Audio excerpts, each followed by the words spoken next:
принесли лягушек.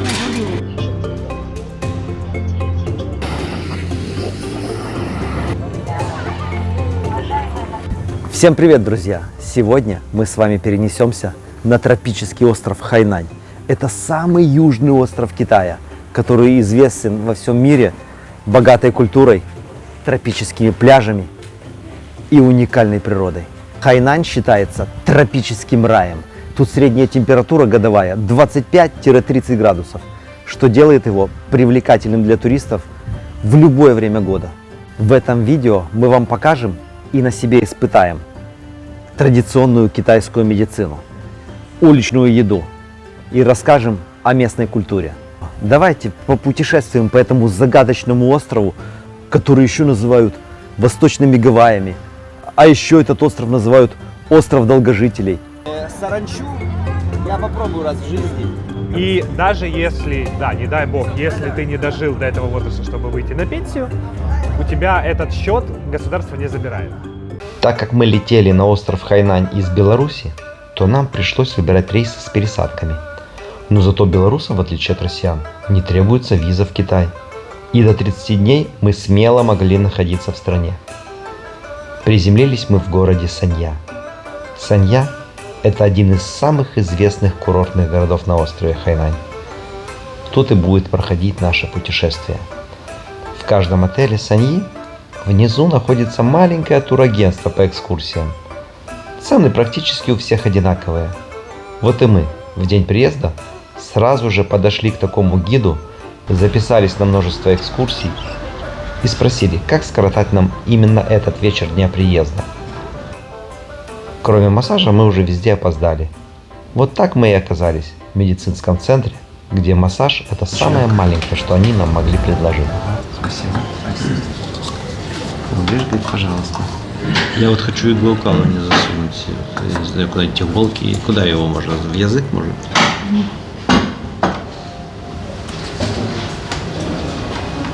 На Хайнане есть несколько клиник традиционной китайской медицины.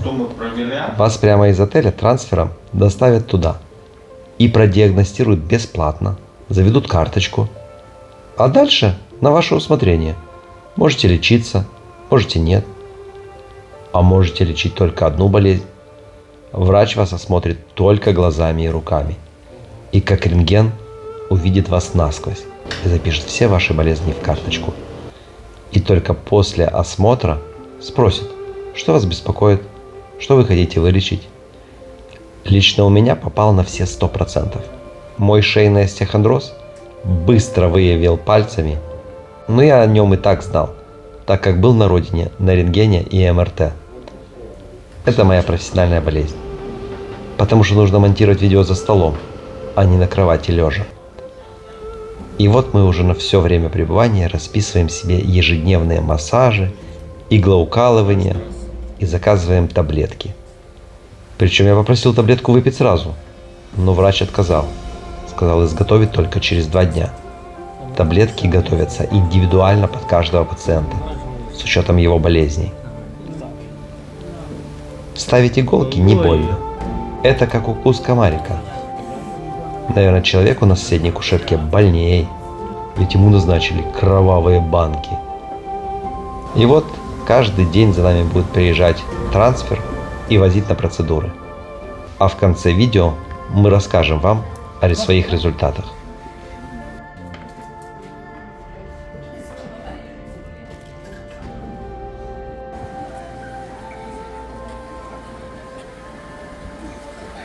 Мы сюда пришли, а нам говорят: очередь, становитесь, 30 минут ждите. Это зал ожидания для всех тех, кто хочет попасть в основной зал. Но для Китая постоять в очереди это нормально. То есть большое, наверное, перенаселение страны, и сейчас хорошее заведение. И вот дали нам какие-то чипсы, какие-то фрукты, овощи, какую-то водичку с лимоном. Ждем.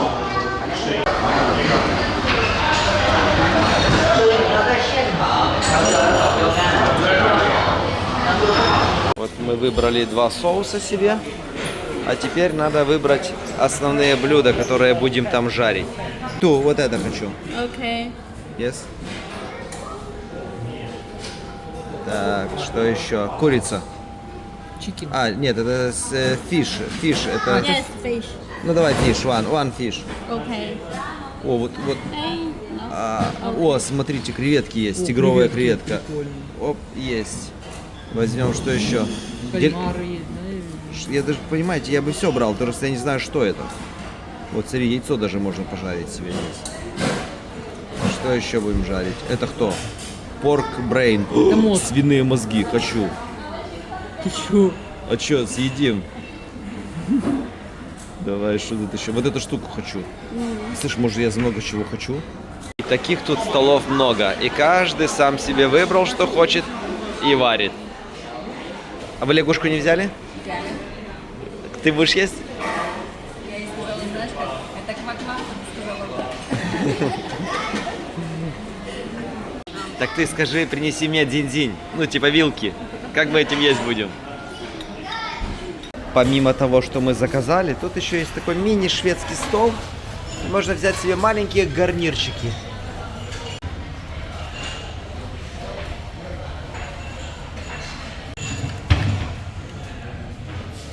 Mushroom соус. Грибной. Всего по чуть-чуть. Давай. Отказалась. Так ты, Валентина, я заказал вот соус с креветками. А ты знаешь, чем заказала? Чили. Все ясно. Тут и так все чили без своего соуса. Она мне его показала, значит, было, значит, он у них вкусный. Ага. Да, туристы не ходят, поэтому вилок нету. Мозг. Ёпарасы, да, он на картинке такой красивый был.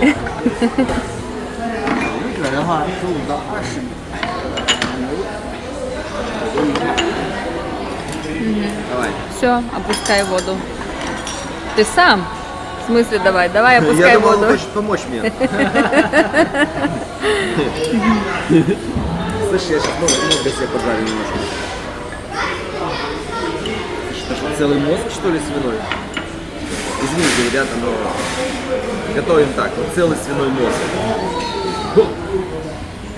Пошел вариться. Сейчас мы его достанем. А, так надо было? Блин, так что ты сразу не сказал? Лавинный мозг сюда. Сбоку где-то. Да он уже развалился. Привет. Давай. О, все, отлично. Ага, вот так надо было мозг сварить. Ничего, мы научимся, если что. Принесли лягушек и креветок. Ага.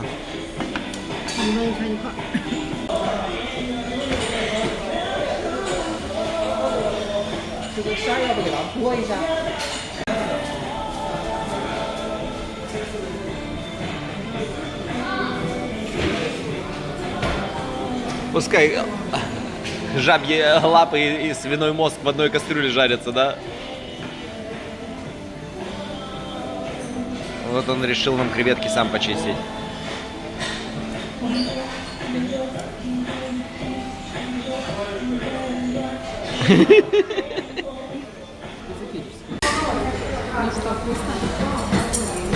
Мозг? Такой полусырой. Вкусно. Они жарились годами. Ложку нам дали. Ну еще. Какую-то ложку дали, ну. Смотри. Ну это они для риса дали.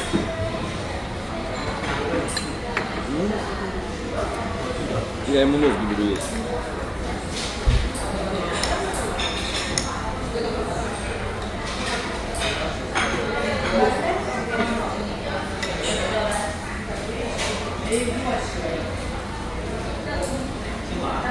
Напишите в комментариях, кто любит свиные мозги.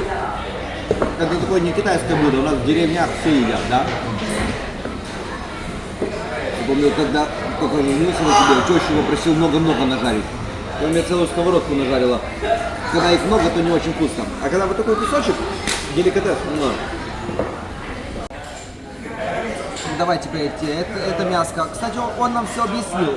Сказал, что вот эту вот свининку примерно 3 минуты жарить, лягушек 5 минут жарить, хотя это называется, наверное, даже и не жарить, и не варить. Фритюр как бы, да, такой. Фу, какие-то еще раковые шейки принесли, это походу раки нам. Ой, так, давай руками есть, пакетик не есть. Ну что, пока я не сильно наелся, пока еще как бы хочу есть, я ем лягу. Все, ни разу в жизни не ел. Давай, и я не ела. Мы уже даже не то чтобы 5 минут, мы их где-то по минут 7 сварили. Вот это моя, вот это, Валентина, твоя.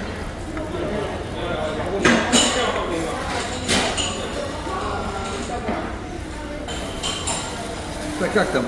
Курицу и рыбу едят руками. Лягушку, наверное, тоже.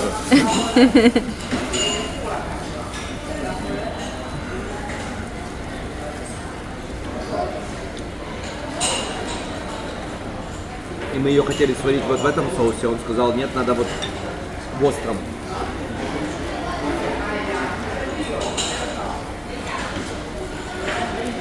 Ну как? Это реально вкуснее, чем курица. Это Да. реально вкуснее, чем курица. Давай я. Такая куриная рыба. Сейчас Валентина будет есть вот такие вот лягушачьи лапки. Только вареные.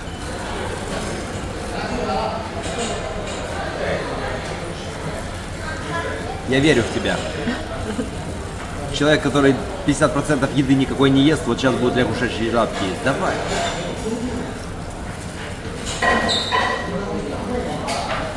Какое нежное мясо. Вкусное, да? Короче, есть можно, правда? Они не противные, они вкусные, реально вкусные лягушачьи лапки. Не удивлена, что они их едят. Но Очень вкусно. что-то между такой рыбой и курицей, правда? Нежное-нежное мясо. Вкусно. Со временем можно будет еще собаку съесть. Собаку точно. Мы несколько часов в Китае. Только что научились кушать палочками. В общем, захочешь кушать, научишься. Вот, оказывается, он показал, надо положить на 2 этих пальца и соединять. То есть, знаете. Оп. Еще пару часов назад мы приехали в Китай. Палочками не умели есть. Не знали, что такое вообще лягушка. Сегодня уже кушали мозг, креветки, раков. Сегодня сделали нам крутой массаж. Сегодня сделали нам иглоукалывание. Я даже боюсь предположить, что будет завтра и послезавтра. Давай. Давай. Ну что? Вкусная? На рыбу похоже. Alipay?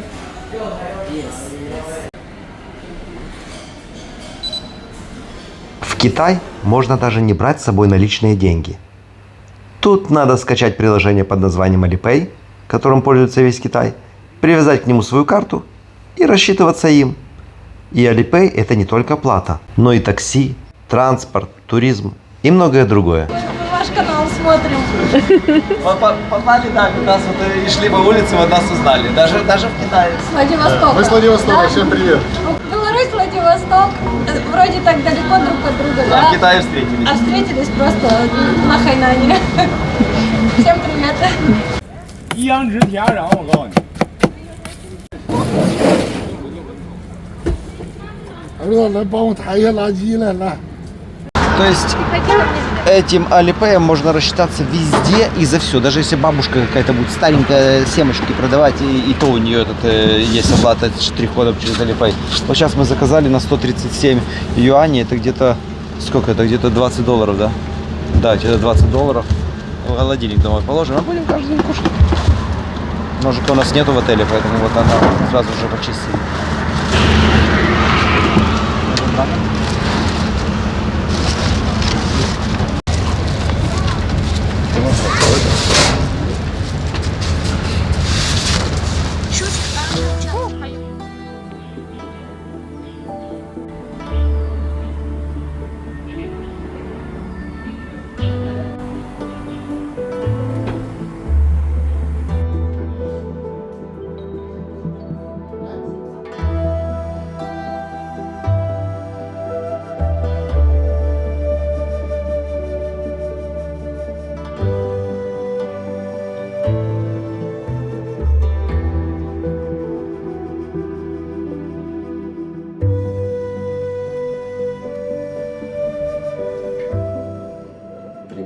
45 минут нам делают массаж. И 30 минут нам делают иглоукалывание. Просто вставил иголки и ушел. Вот на мне сейчас 20 иголок. И вчера было 20 иголок. И завтра будет 20 иголок. То есть в конце нашего путешествия я буду похож на лейку, походу. Но сегодня уже было больнее, чем вчера. Вчера было как-то... Ну и вообще мы уже чувствуем, что это настоящий лечебный массаж. Мы в разных странах были на массажах. Какой-то он такой расслабляющий, такой релаксирующий. А тут реально надавливают на эти все точки. Это китайская медицина, с таким всегда работает, да?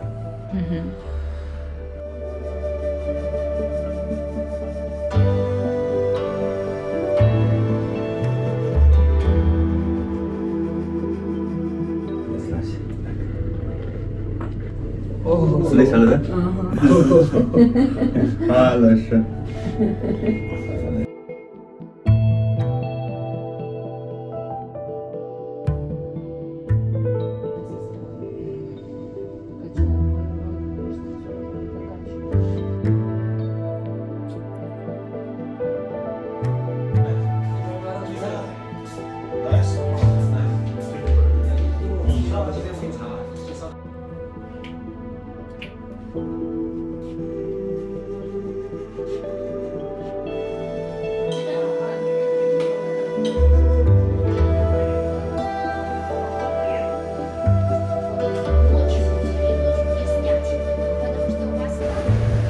Друзья, а еще знаете, какой мы интересный факт тут заметили? Если ты видишь не китайца, а человека с белой кожей, можешь легко с ним заговорить на русском языке. Тут нет иностранцев вообще. Только русскоязычные. Мы сначала удивились этому, думаем, как-то странно. Вроде бы у нас в Беларуси это вообще не туристическое направление. А сюда приехали, тут половина острова это русских. Тут те, кто комплексует, что не знает английского языка, смело едьте сюда. Китайцы, они тоже его не знают. И тут везде в меню русские буквы, вывески тоже русские. То есть тут спокойно уживаются вот так вот русские и китайцы. Так откуда тогда вот здесь столько русских, если у нас это не популярное направление? А потому что с Беларуси все в основном летают куда им поближе. То есть сел на самолет и сразу же, оп, ты в Египте пару часов, оп, в Турции пару часов, пару часов. А сюда им дальше лететь, и поэтому сюда летают Дальний Восток, Казахстан. Получается, им с Дальнего Востока сюда долететь почти то же самое, что нам, например, в Египет долететь. И поэтому тут столько русских, и вот именно с Дальнего Востока. Когда мы покупали сюда билеты, мы зашли на сайт Aviasales. Он предложил нам сюда лететь аэрофлотом прямым и китайскими авиалиниями, но с пересадкой в Пекине. Поскольку мы ни разу не летали китайскими авиалиниями, мы попробовали. Нормально, еда, конечно, такая была остренькая. Но не стоит бояться, что сюда далеко лететь. Нам здесь очень нравится. Место колоритное, поэтому не бойтесь лететь далеко. Зайдите на сайт дешевых авиабилетов Aviasales и посмотрите с вашего города, какой проложит маршрут, сколько он стоит, можно сразу не покупать. Вот вы приценитесь и представьте, помечтайте, а мечты всегда сбываются.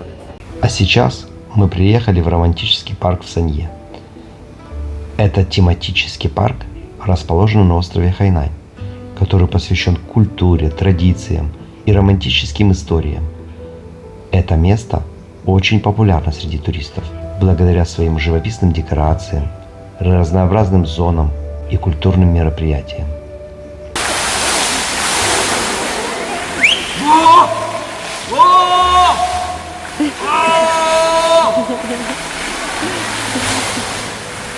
Чем больше кричишь, тем выше фонтаны. Как-то слабенько, да?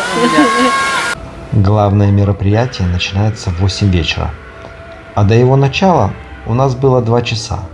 И за это время можно погулять по территории парка, где находятся всякие рестораны, магазины, комната страха.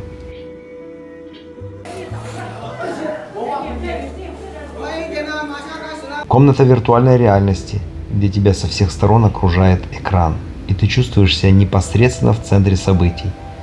На каком-то корабле можешь и летать, и плавать.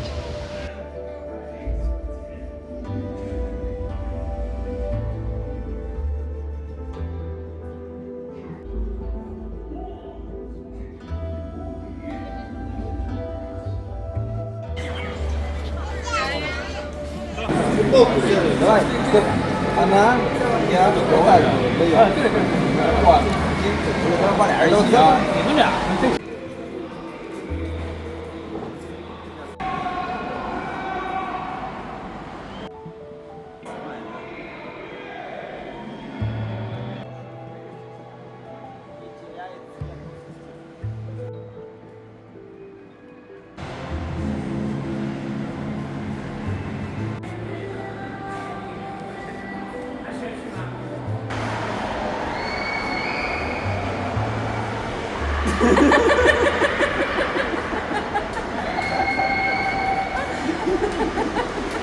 Почему это такое некрасиво? Красиво, это красивая.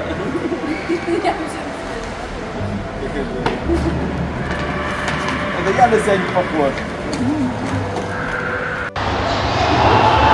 Друзья, ну я ж не буду эту майку носить, правда? Давайте мы ее разыграем среди подписчиков, зрителей. А как выберем победителя? Легко и просто. Вы сами это сделаете. Залайканный самый комментарий, который наберет больше всего лайков, будет сверху у нас. Тому мы и высылаем его почтой. Так что пишем комментарии, самые креативные, интересные и смешные.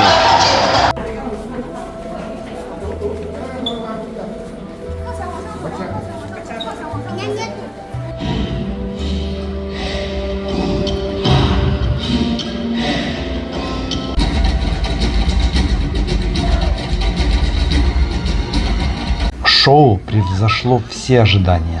Посетить его обязательно нужно. Оно длится 1 час и состоит из 4 частей, посвященных истории и легендам Хайнаня. Красивые декорации, отличные костюмы и невероятные акробатические трюки.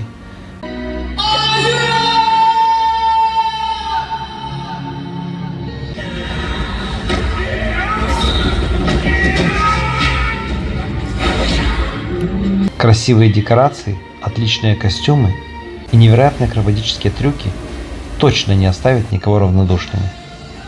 Ради этого шоу можно просто прилететь на Хайнань. Оно великолепно. Это и театр, и танцы, и цирк. Очень грамотно все поставлено. Поэтому час пролетает незаметно. Причем действие вокруг вас, на сцене, посередине на платформе, над вами проплывают русалки. Даже по стенам бегали артисты. 4 действия, перед каждым краткое описание. Что важно, есть и на русском языке.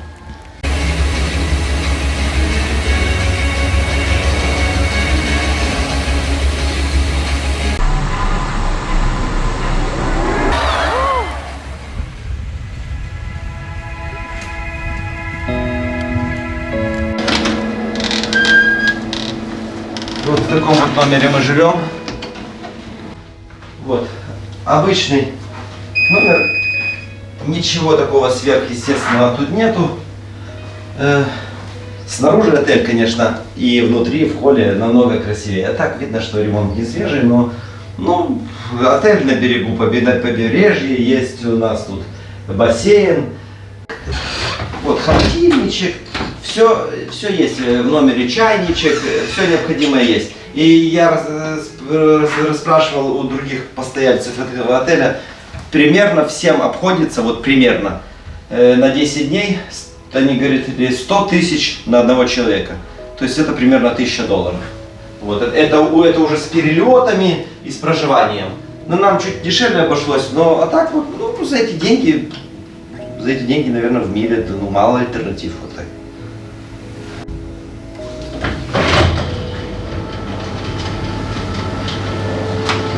Жить можно.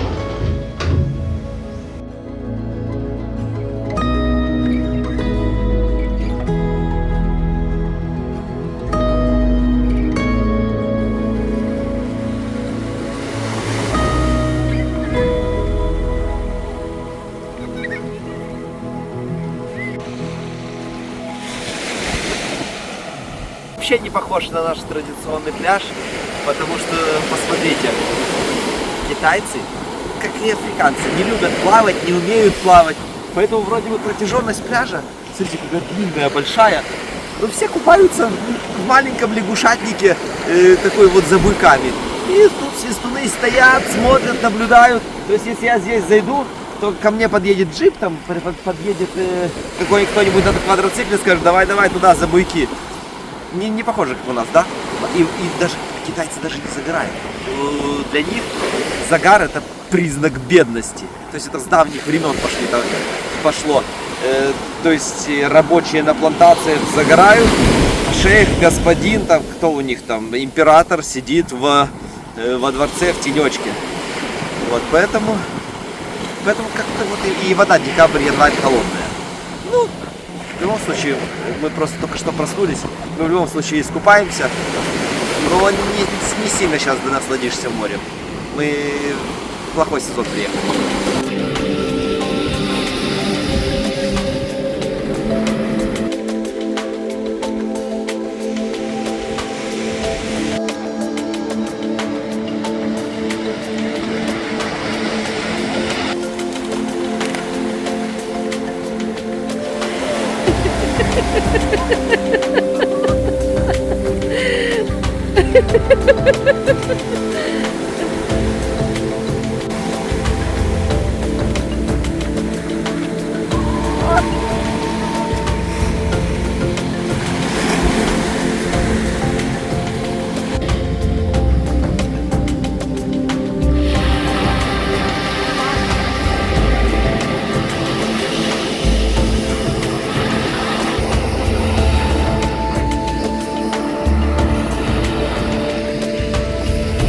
Только что обследовали весь пляж с Ваней. Сходили до тех холмов, километра 3 туда, наверное, в одну сторону ушли. И там стоят военные корабли. Неудивительно, потому что мы гиду говорим, организуй нам рыбалку, а он говорит, что здесь находится весь военный, ну не весь, конечно, военно-морской флот. Это же крайняя точка все-таки Китая. И далеко на лодках плавать нельзя. А сблизи, говорит, вы поймаете вот таких вот, или тут есть еще не морская рыбалка, а на обычном озере. Но нам это не интересно. И вот что мы прошлись. Ванюша, скажи, какой чистый пляж. Да, чисто. Там нет ни бумажек. Никаких ни бычков, ни даже водорослей морских и то нету. Чисто как в Дубае. Потому что мы как-то были с Валей на Бали, то там просто зайти невозможно. Там просто пелена вот такая сверху. И какие-то дорогие отели напротив себя этот мусор закапывают, а так в основном грязь. А тут чистота. Но чисто здесь не только на пляжах. Вот мы были в городе, и в городе тоже не бумажки, все чистейшее. Тут, кстати, на этом острове, на Хайнане, один из самых чистейших воздухов в мире. Чище только Куба. Вот. А на Кубе понятно, там у них нету денег, чтобы какие-то заводы поставить.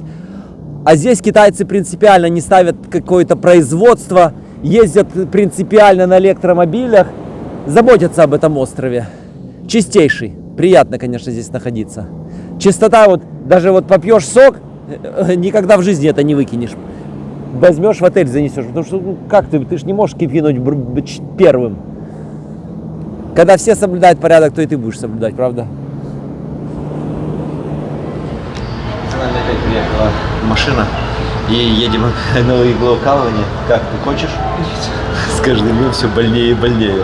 Мы уже заплатили Наперед. Если наперед не дали, уже не поехал бы, да? Не поехал. Погнали, надо.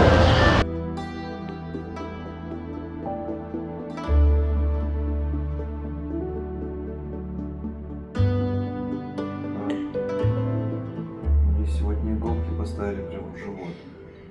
Наверное, потому что кровоточащие банки оставили на спину. Причем я так боялся этих кровоточащих банок, но он вот меня, знаете, чем взял? Аргумент привел. Вы знаете, почему, говорит, женщины дольше живут? Потому что, говорит, они каждый месяц кровь теряют. Говорит, давай тебя. И, говорит, уберешь всю густую кровь. Ну реально, вот с банок доставала и показывала густую. Сгустки. Такие свертывые, да. Говорит, что придет хорошая, свежая, молодая. Говорит, водички попьешь и все. Говорит, слили 400 грамм, можно было кровянку делать еще.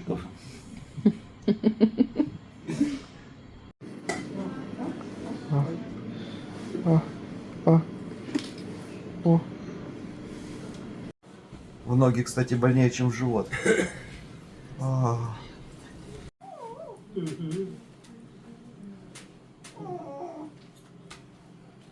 Все.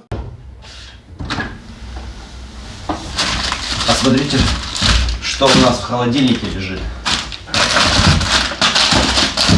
Белорусская контрабанда. У нас земляк попросил колбаски, говорит, именно белорусской. И вот мы ему взяли от бабушки, от дедушки, от тещи, деревенской. Вот это, кстати, деревенскую одну себе мы взяли. Вот. Вот так вот на 3 самолетах перевезли. Сейчас ему завезем. Вызвали такси. Сейчас вот оно уже подъезжает. И едем встречаться с земляком. Везем его колбасы. Вот он подъезжает. БД 16626. Да, он.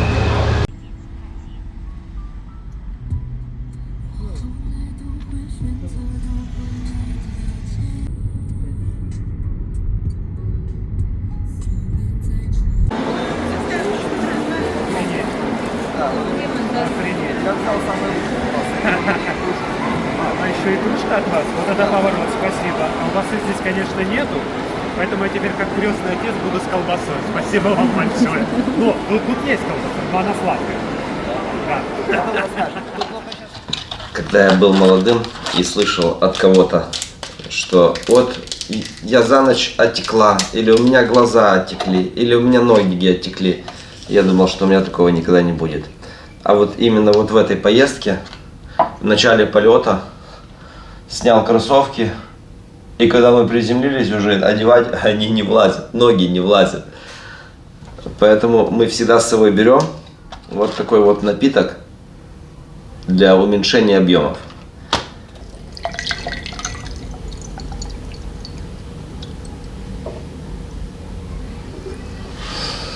Этот напиток гуарчибао не только снимает отечность, но и ускоряет обмен веществ. А нам это очень пригодится, что мы тут в этой поездке только кушать не будем. Причем есть разные вкусы. Валентина любит клубнику, а я грейпфрут. А еще этот напиток дает много энергии, сил, содержит много-много витаминов. А кроме витаминов, содержит декстрозу и порошок красных водорослей.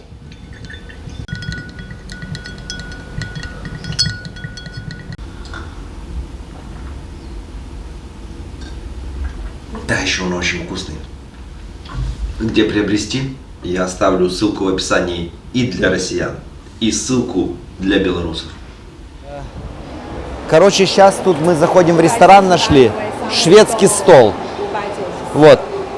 Платишь 198, это взрослый, 158 пожилой, 99 детский. В общем, это получается где-то $28, но на человека. Но ешь все, что хочешь.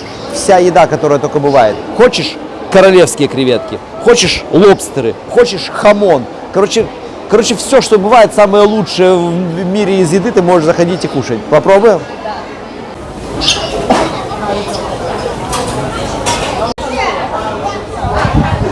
Сюда нам, да?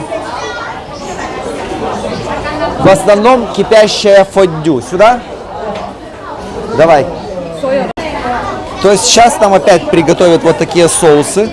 И мы в эти соусы будем готовить себе кушать. Хотя я смотрю, там 90% еды уже готовой. Суши, красная рыба, ну все, что хочешь вообще. Алкоголь. Но с нашими маленькими желудками, конечно, мы $28 можем и не отбить. Но мы постараемся.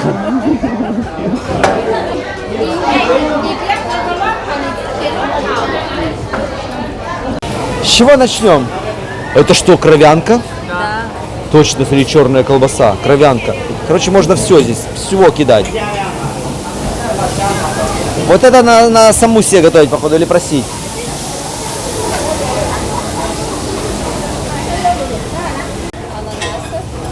О, какие. Вот это возьмем обязательно.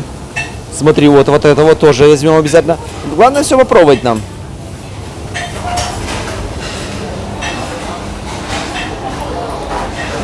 Смотрите, свиная нога, хамон, сало откинули они, а мясо они положили вот на такой фруктик и положили вот этот и положили на какую-то черную икру сверху. Хамончик тоже попробуем. Мы с вами попробуем все сейчас.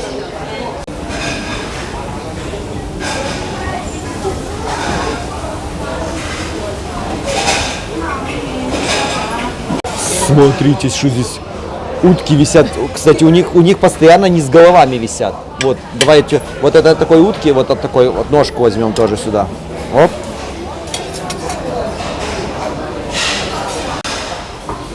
Валь, утиные головы брать не будем. На них точно, блин, 28 баксов не отобьешь.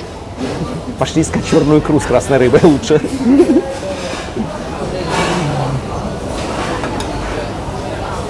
Это суши. Суши такие. О. Тоже с креветочкой сверху.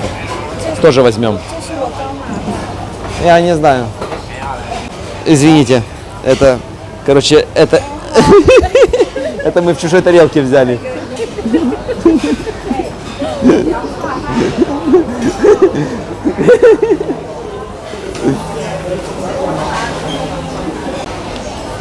Валь, она, походу, вот здесь взяла это.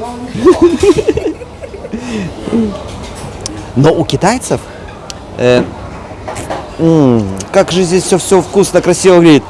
Смотри, тоже какая-то суша с какой-то красной икрой. Вот это тоже возьмем. Слушайте, мы это вообще все съедим, а? Слушай, вот это вот тоже, это кожа с лап. Это, да, ноги. Ноги, лапы. Когти. О, это тоже брать не будем. О, креветочку возьмем. Креветки хорошие. Слушайте, мне здесь нравится. Я вообще влюблен в этот ресторан. Он самый лучший среди всех ресторанов. Что это? Тоже какая-то... Это свежая, да? Я не понимаю. Короче, я все понял. Это брюшко. Его отрезали прям с икрой. И вот прямо ты ешь мясо с икрой. Прикольно вообще. А вот это знаете что? Это щупальцы крабов. Это крабы. Ёпрст, ой, посмотрите, какие деликатесы. И это мы только сейчас по готовому прошлись. А с этой стороны все сырое. Вот это вот можно саму себе сейчас еще варить. Валь. Я не пьющий, но я, наверное, сейчас возьму самого дорогого вина еще. Так. Вот смотрите сверху что, посмотрите. Вот это все можно брать и готовить себе. За ваше здоровье, друзья. Ну, вот себе уже принесли. И пока мы будем кушать, сварим себе вот креветочек и крабов. Они прямо живые. Оп. Сейчас быстренько они у нас посветлеют.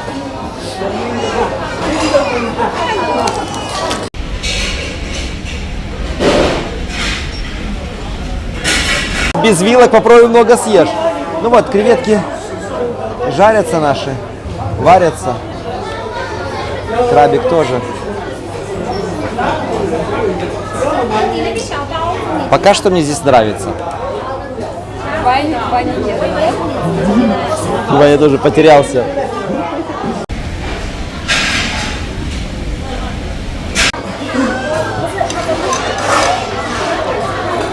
Я уже точно разобрался, что это. Это селедка. И на брюшке ее икра. Никогда такое не ел и не думал, что это вкусненько. Такая чуть-чуть сладенькая.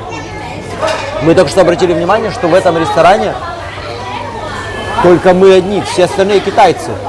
Нету, смотрите, нету русских.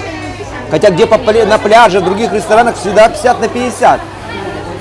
Это, на самом деле, это торговый центр, называется Joy City.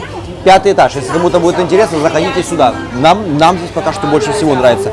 Из всех заведений, где мы кушали, где постоянно острая пища, здесь лучше всего. Странно, что нет русских. Странно. Да, потому что торговый центр новый еще. Валентина, вот такие, как ты, очень выгодный ресторан. Смотрите, это свиная лапа. Валя кушает свиную лапу. Потом она наложила себе куриные лапы. Валь, ты не отобьешь деньги. Я очень люблю.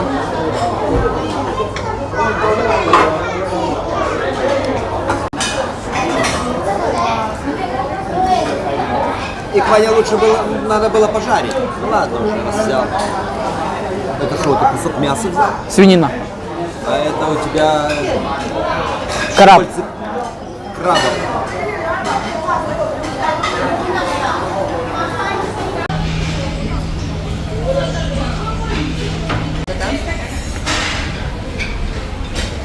А он готов или нет? Ну да.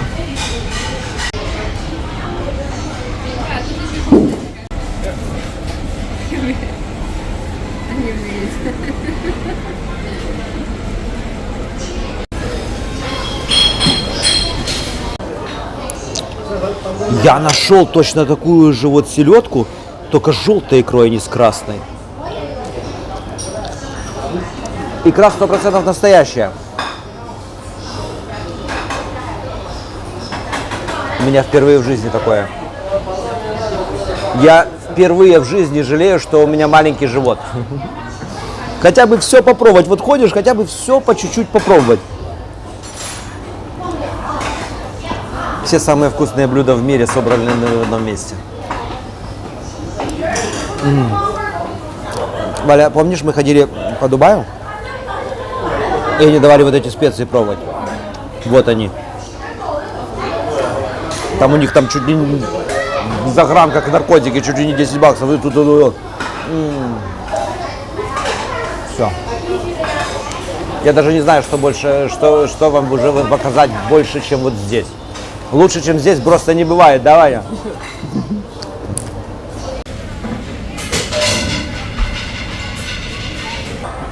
Конец, я уже на сладенькое перешел. Друзья, мы потеряли сегодня очень много крови. Нам надо было подкрепиться вот так вот. Я чувствую, что нормально поел, но все равно, мне кажется, китайцы на меня заработали. Невыгодные у нас желудки. Но нам здесь очень понравилось. Очень понравилось.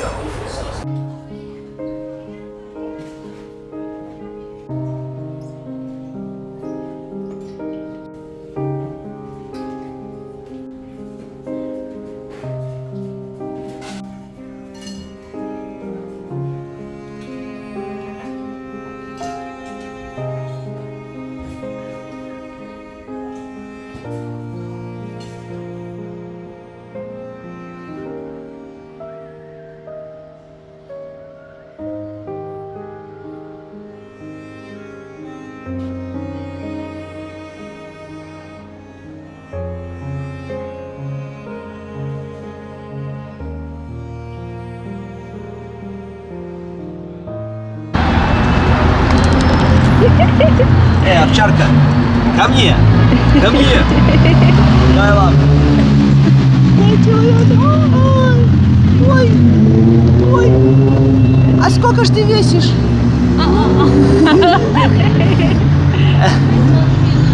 Я такую маленькую никогда не видел собачку. На поводке, чтоб никого не покусала.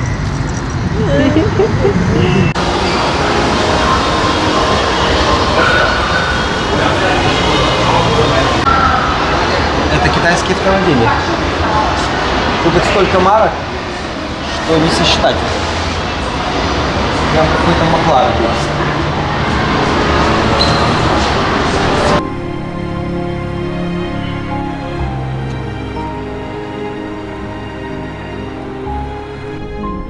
Но там, если 2 месяца кормить, там продать еды. Если вы с собой еды, я скажу, если рядом мало обезьян, можно кормить. Если много, опасно. Тоже если кормите их. Рядом даже лучше, если охрана с вами вместе, чтобы не опасно, да.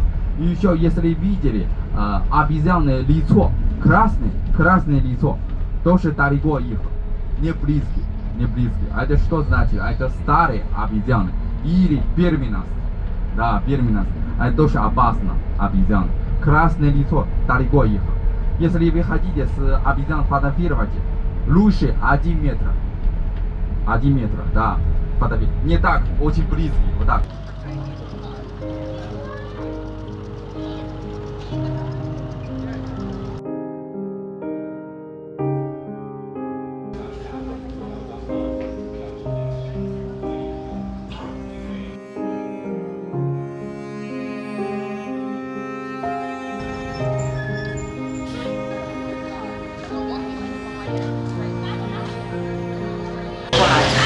Мы сейчас с вами возле бронзовой статуи мудрой обезьяны.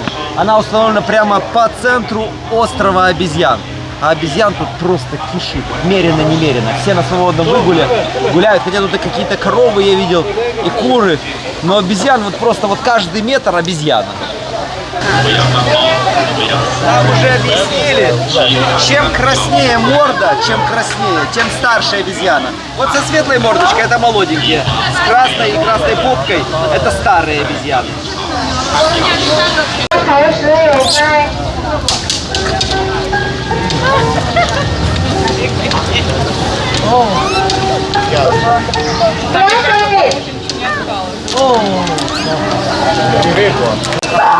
О, не дорогая, не надо. Туда пошли.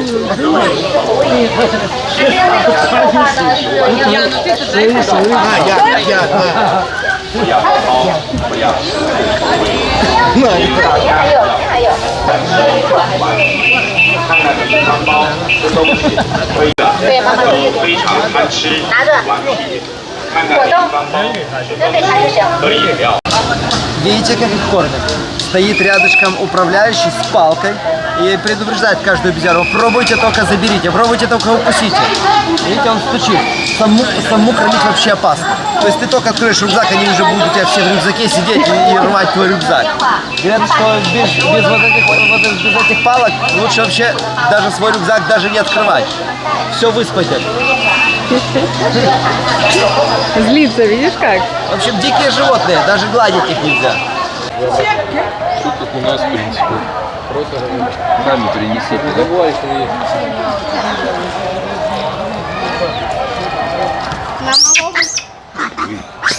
Видите, как у этой обезьяны расположен хвост? Когда хвост стоит прямо, это значит самый главный. Вот в этом регионе, вот здесь вот он самый главный.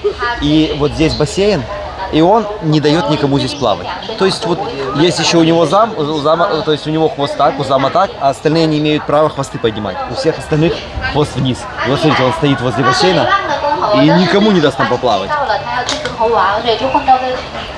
Вот он, главарь.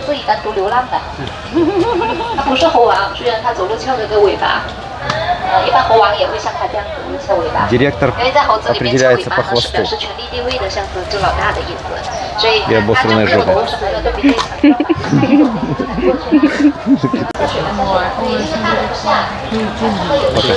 Пока он убежал, быстренько они быстренько прыгнули в воду. Никого нету, давай быстрее. Главарь ушел. Поплаваем пока. Балдеж, да? Вот они ждут, пока он найдет, и поплавает. Ой-ой-ой. Он придет опять их выгонить.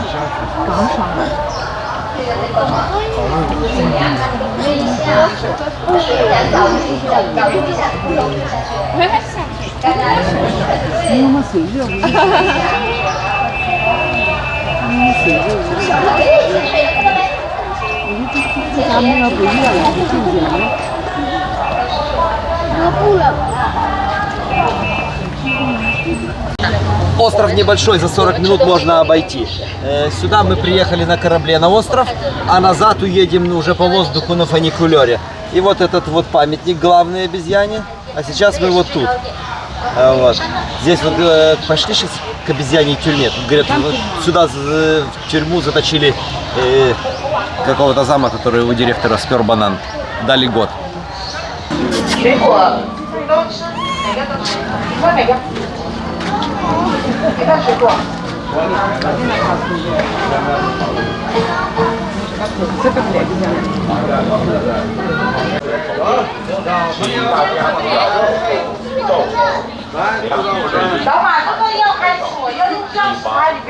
妈妈，你要去喂吗？我帮你录。 Стоит кафе, а возле кафе беседки, которые закрываются. Это для того, чтобы ты мог спокойно покушать. Надо нам тоже на нашем хуторе такие поставить. У нас же тоже на вольном выгуле животные, чтобы нас коза с овцами не забирала еду, закрылся себе и кушаешь, да? Да. Потом мы залазим на дерево, чтобы поесть нормально. Особо опасные рецидивисты. Кстати, хвосты у них торкочком вверх, вертикально стоят. Возомнили себя тут королями. 抢眼镜的，爱抢眼镜这家伙。哎，都是雄性的，不是母性的，都是男的。 Причем реально, смотри, король. 3 сетки дали. Как будто он бы одну прогрыз, да?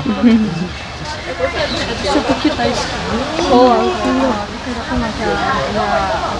Китайцы даже обезьян наказывают. У них есть, у китайцев есть смертная казнь. Причем расстрелять тебя могут не только там за убийство, но даже за коррупцию. И причем за ту пулю, с которой тебя расстреляют, ты должен обязательно заплатить. То есть с твоего кармана за твою смерть возьмут деньги. Обязательно.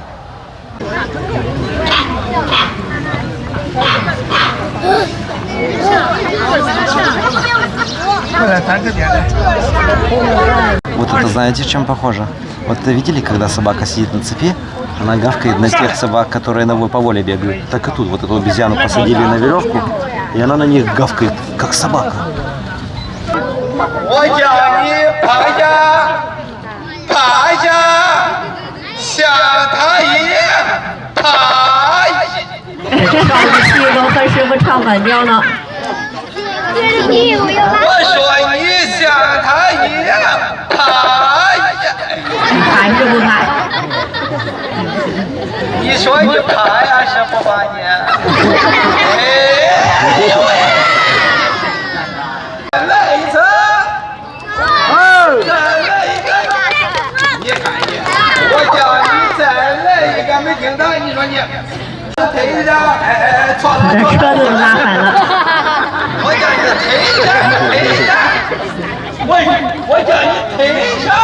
哎，听从号令，这次对了。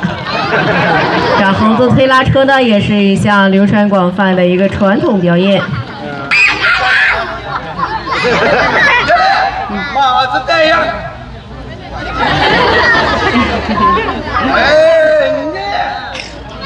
我叫你帽子戴上。帽子戴。这怎么不戴？把帽子都给扔了。Та деловая в них что не хочет делать. 帽子戴头上。戴头上。还是不戴。哎，你又在看什么了呀？你说的帽子今天戴还是不戴？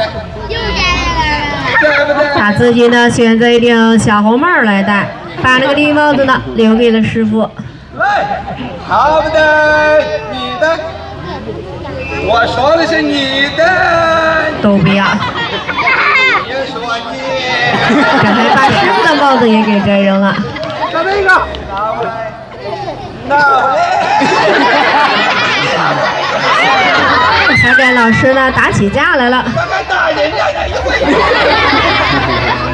哎，你这个打人家的。你说你再打一下你。打下来，帽子给我拿来。帽子给我拿过来。我的呢？哎，不要动，咱们今天可就打屁股了。你说你今天知道我是不知道你？这后面呢还来个帮忙的，把师傅的帽子也给摘了。这是猕猴界的黑着鬼啊，连刀都拿出来了。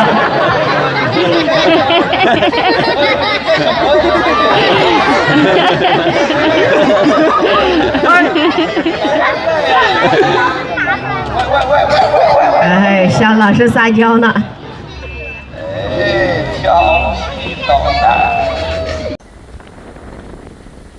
Около 2 километров на этом фуникулере будем ехать в длину. И здесь не так страшно, правда? Да, не так. Помнишь, как ты в Геленджике плакала? Там ноги висели, ты помнишь? Да, там хоть и пристегнут, ты такая типа в безопасности, не упадешь. Но тут хоть есть. Здесь тоже опасно, вот сейчас внизу вообще. Ну да, если, конечно, она цепится, все, смерть мгновенная. Ну ладно, красота, посмотрите, какая.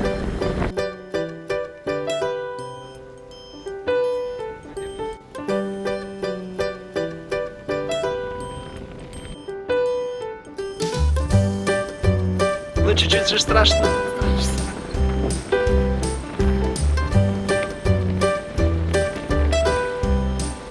Это возле каждого дома есть садок. То есть он наловил рыбу, и он ее хранит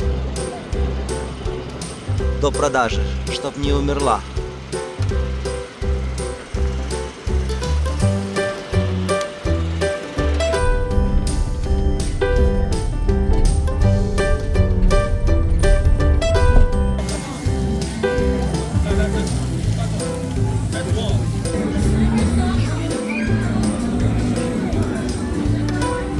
Пальцами, может, нельзя? Они живые, да? Да.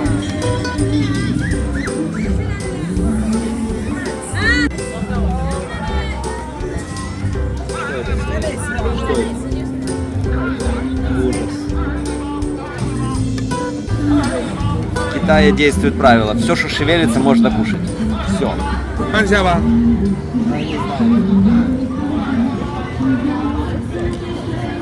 Смотри, какая здоровая лягушка у них. Огромная. О. Нева. Корова-малышка.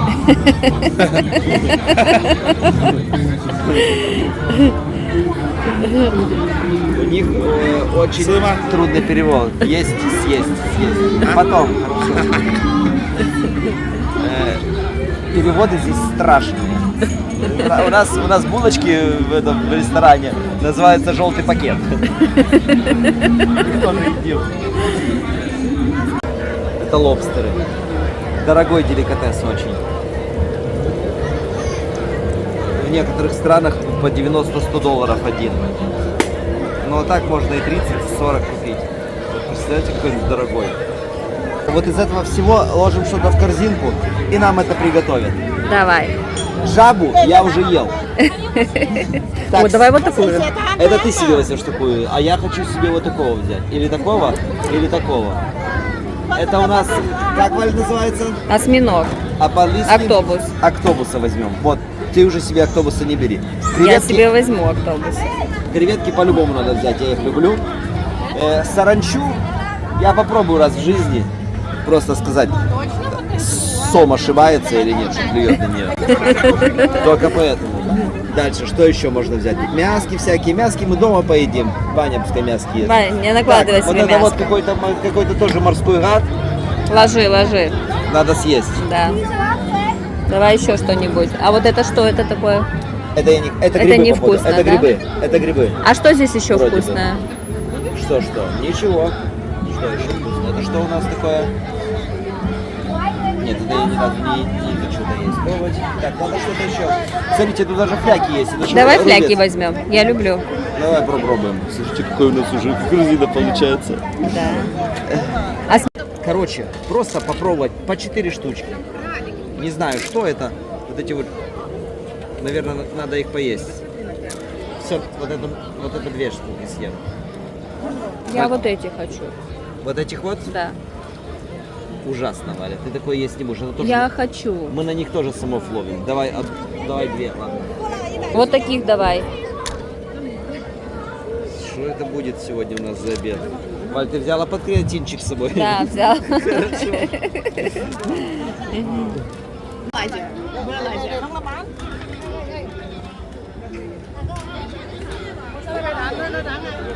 Как ты говоришь, буэлади? Буэлади. Буэлади. Здесь запакованы одноразовые палочки всем. Опять же, это чисто китайское кафе, поэтому никаких вилок. Здесь нету даже их в помине. То есть берешь и высасываешь? Они, по-моему, да, как эти. Вкусненько. Вкусненько. Только на тарелку нам ни на что не принесла. Под что? Под использованное? Слышишь, ну что, ты уже колбасу пробовал? Конечно, пробовал эти. Какие-то брестские закуски. Очень вкусно, спасибо, потому что здесь колбасы нету. Но она есть, только она сладкая. И есть на маркетплейсах, но там из 100% колбасы 80% это какие-то вот куски сала, такое вот техническое мясо, скажем так. Поэтому спасибо вам большое. Короче, я сегодня узнал, что китайцы суеверные чуть ли не на государственном уровне. Да. Короче, нам сегодня китаец рассказывал, говорит, у нас, говорит, номер 4, даже квартиры, говорит, плохо продаются, говорит. А мы сегодня едем в лифте, смотрим, 4-го этажа нету. А 3 шестерки у них счастливое число, в отличие как у нас. Да, он говорит, шестерки, восьмерки, девятки. А, по-моему, вот это вот у них 3 шестерки, типа. Ну, 6 и 3 шестерки, да. То есть 4 у них означает смерть. Ну, на таком уровне, что я вообще в шоке был. Да. Ох, и китайцы странные, конечно. Очень странные, на самом деле. Ну, так же, как и они на самом деле думают, что мы все европейцы знаем друг друга и все разговариваем на одном языке. Да? Да. Так они, знаете, что еще? Они со мной все время, одни и те же все время здороваются в день по 10 раз. Они нас, походу, тоже как китайцы. Они нас не различают, да. Как и мы их не различаем. Да, это да. у нас прикол ходит, что мы все одинаковые, как китайцы. Так и мы для них как китайцы. Да, мы для них все на одно лицо. Так это же ты рассказывал, что можно даже в отель зайти, и тебя не узнают, или как?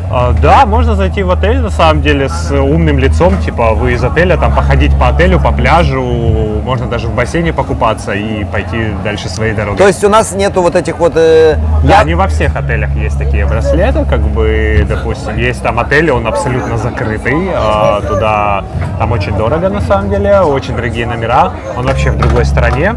Не знаю, если видели, на пляже такое светящееся большое здание. А здесь, получается, в любой могу отель зайти? Практически да. То есть лайфхак, заходите в любой отель... Со стороны пляжа. С таким умным лицом и купаетесь, делайте, что хотите. И китайцы, они просто... Прикол, конечно. А сейчас мы приехали на горячие источники. Бассейнов тут просто вот немерено, нам каждому по бассейну хватит. Раз, два, три, тут, короче, их сотни здесь. Пошли в какой-нибудь и полежим, но тут больше 3-5 минут находиться в них нельзя, опасно. На Камчатке. Ай-яй-яй-яй-яй-яй. Как в ванной? Горячая вода. Давай садись. А потом привыкаешь. Ну что, ваши ощущения? Знаешь, когда сказали, что мы поедем на эти источники, я думала, здесь в одном бассейне будем все сидеть и один одним любоваться, знаешь. А тут очень много их. Мы даже можем уединиться. Да, много людей, ну и бассейнов много тоже. Да. Тут каждому хватит. Можно еще бассейнами сейчас меняться, пойдем. Да, и никогда в жизни не думала, что так тяжело залезть в такую воду. Она примерно 40 градусов. Но вот на 4 градуса теплее, чем температура тела, но залезть очень тяжело. А потом привыкнешь. Да, Все, сейчас вообще выходить не хочется. Привыкли. Сейчас тепло дома, как в ванной. Все, наверное, 5 минут прошло, да? Потому что написано, что купаться не более 3-5 минут, а потом отдых 10-15 минут. Это для давления суставов. Гипертоникам вообще сюда нельзя, и с кожными заболеваниями какими-то. Я это уже все пробовал. Ты кузнечиков пробовал? Да. Слышь, ну смотрите, как я взял 6 штучек, таких 6 штуки. Она посмотрела, целую тарелку тех и тех сделала. И так вкусно сделала с лучком. Слушай, скажи, как его есть правильно? Ну просто хрум, Она хрустит на зубах. Да, как чипсы. То есть целого? Да. Ну давай. Папа, Кира, к тебе. О, привет, ты ко мне? Ну что? А сом гурман? Да нет. Так реально вкусно. С ними нет. Я не могу даже сказать, на что похоже. На Подожди. кузнечиков. Дать тебе? Нет, это нельзя, это для взрослых. Черт, вкусно? Да, это вообще вкусно. Но это не те, которые где-то там вот по улице собраны и так далее, это специально выращенные. А, специальные фермы. Да, конечно. Очень вкусно. Короче, и лягушки, которые мы едим, тоже специально выращены. Да, да, да. У них все, То есть у нас мы этого есть не будем. Да. У вас сегодня по ракушкам? Вы сегодня по ракушкам? Я взял по 3 ракушки. Я вообще не знаю, чего они нам. Но у них, скорее всего, такие просто порции стандартные. такие порции. То есть мы показали, что мы хотим, Да, а и они нам они сделали, да. Ну пробуйте, зато вы все попробуете. Попробуем. Мы тут обожремся, походу. Так это как больше как закуска под пиво. Как семечки.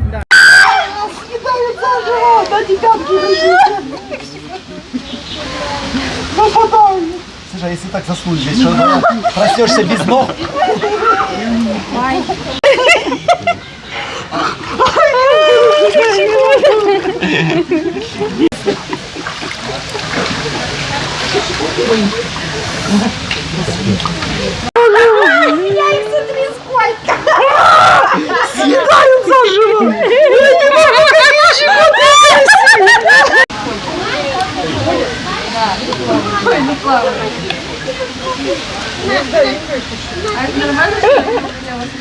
А, лысину вообще не хотят брить.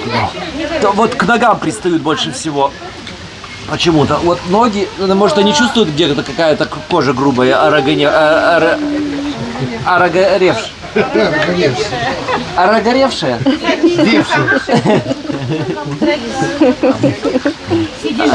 Скажите, пожалуйста, как правильно? Уругувевшая. Вот руки еще тоже трогают. Я начинаю привыкать к ним. рыбами китайскими. Тут уже вода летняя, не кипяток.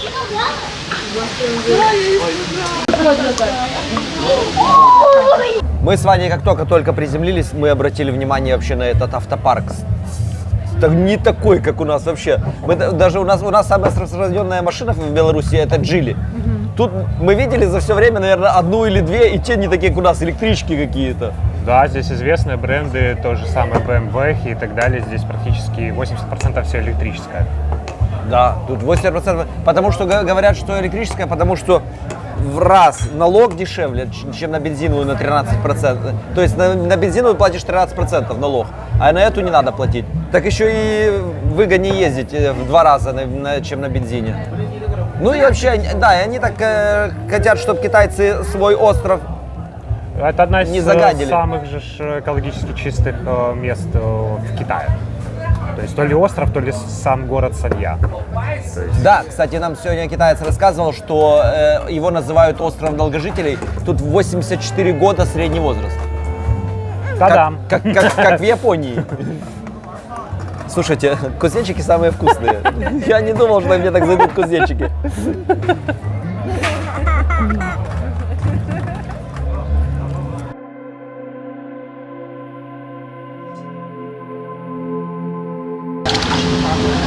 Попробуем в этом еще посидеть. В катке.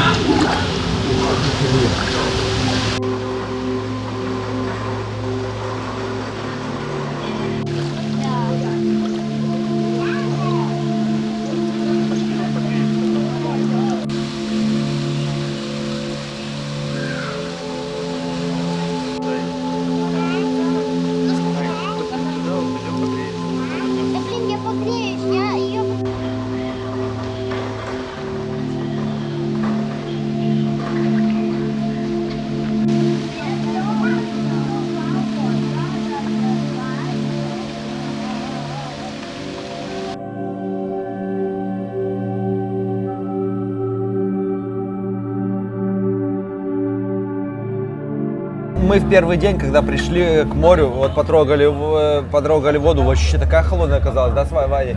И мы решили. А второй день принципиально, говорю, Ваня, в воду. И мы 4 раза за день. Как только посидишь, вот буквально 30 секунд, привыкаешь. Сейчас температура воды, мне кажется, как дома вот в речке летом. Да, но хочется как такой морской, хочется где-то вот март, апрель, май, здесь начинается сезон, здесь начинается адское жарище, настолько, что, ну, в тени где-то 40. То есть, может быть, я преувеличиваю, где-то 30-35, и это очень жарко, на солнце вообще невозможно находиться. Ты моментально сгораешь, просто когда едешь на мотоцикле на работу, то есть полчаса у тебя руки в ожогах, грубо говоря. Я даже уже лысину спалил, можно яичницу жарить. Ну, сейчас, кстати, такая вот погода очень интересная, вроде бы весна, как будто бы по воздуху, кажется, очень, очень забавная. Ну, хотя январь месяц вроде бы зима.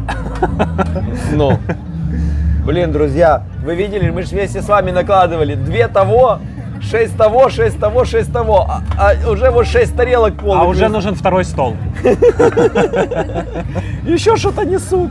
Так, эти... Самые лучшие, самые любимые вкусные. Я забыл, как они а вот этих почему-то принесли. А это сколько ты взял, столько они? Вот этих сколько взял, столько и дали, да. Этих я взял 6 тоже. И тех они 2. безумно вкусные. Вот Да? прям пробуйте, очень. И дораду взяли, и нет, давайте все по чуть-чуть. Че, вы берите. Не, я не хочу, спасибо. Берите Да. Я там себе заказал. Вы, наоборот, пробуйте, вам понравится. Ну, если вы любите морепродукты. Мы любим, мы как-то... Ну, вот, отлично. Уже ели такое... Да хватит на нас смотреть, да, мы много едим. Только мы, кажется, за маленький стол сели, вон побольше. О, баклажаны. А кто знал, что такое будет? Так мы тоже баклажаны заказывали. Ну вот про вот эту штуку я не знала, что будет так много.